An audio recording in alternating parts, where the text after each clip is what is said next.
Hello, old school comics. Today we're going to have another random comics review. This is going to be Ghost number 33, published by Dark Horse Comic from 1997. This particular issue is part one of four of the Jade Cathedral storyline. The cover here is by Tony Harris. The writing is Eric Luke, the penciling is Ivan Rice, and the inking is by Randy Eberlin. Basically, Ghost is a character. Her real name is Elisa Cameron, and basically she was a reporter, I believe, who was killed for working on some, sensitive story, and then she has come back, wreaking, vengeance from the grave, that type of thing. She can basically phase through solid matter and teleport, and usually either fights people hand to hand or uses her, I guess these are 45s here. Okay, so this particular issue opens with Jade having a conversation with one of her friends named Focus, and basically, Ghost talks about how she's been depressed recently. She, misses her sister Margot, who died in the past, and things like that. And Focus kind of tells her some, reasonable advice about how you have to get over, you have to move on, you have to find something or someone that makes you happy or whatever. And, it's actually pretty reasonable sound advice.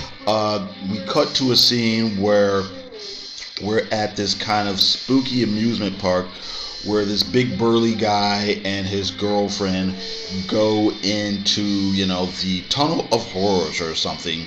And while they're in there, they're kind of alone on the little boat or whatever. And the boyfriend starts making moves on the girl, and she's not into it. And it's heavily implied that he's going to force herself on her, whether she likes it or not.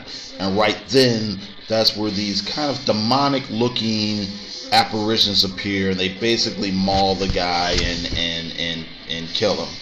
And then this other woman shows up in a black hood and cape and with a 45, and she's like, why are you crying? I've just saved you. Why would you be crying about a man who was about to do this to you?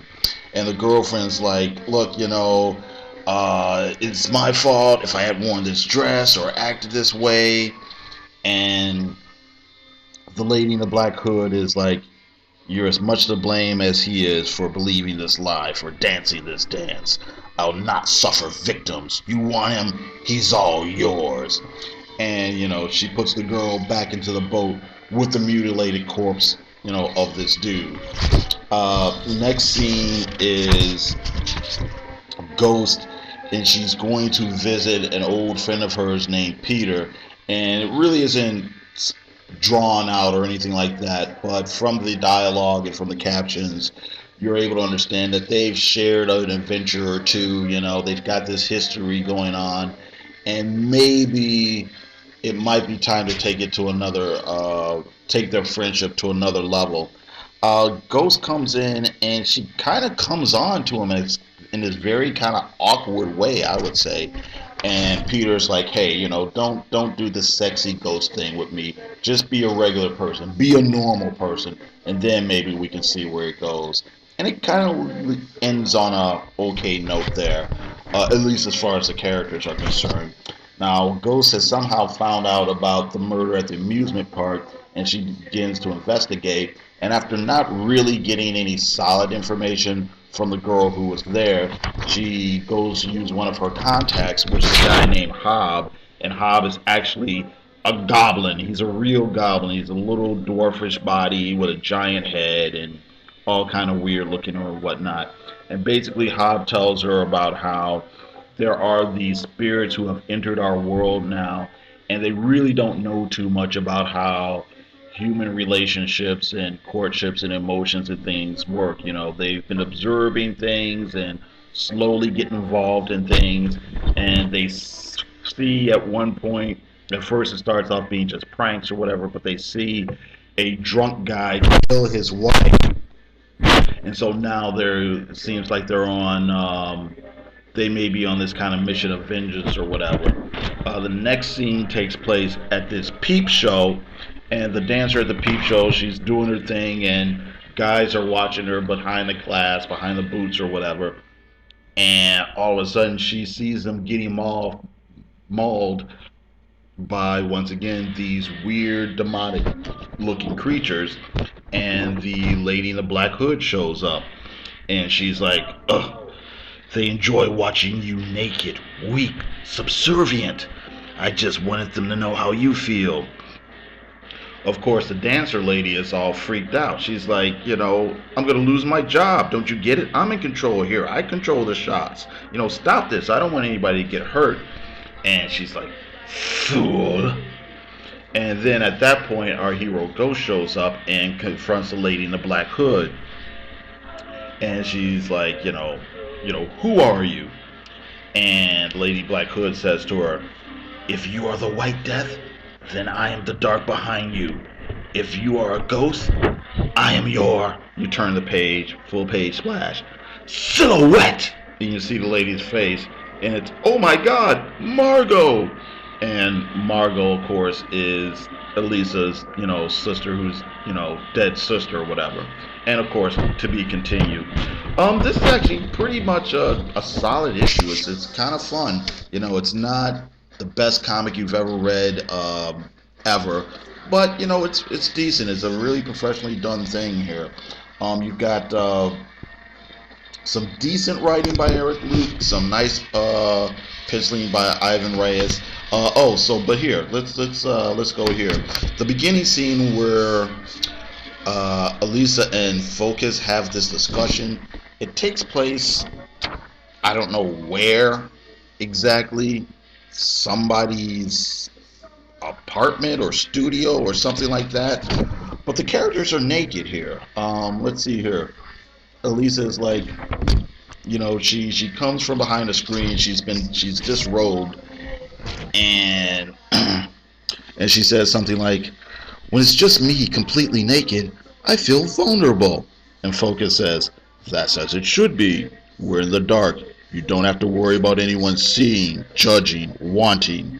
This is a way to strip away your defenses that are still getting in the way. This is about taking off the costume.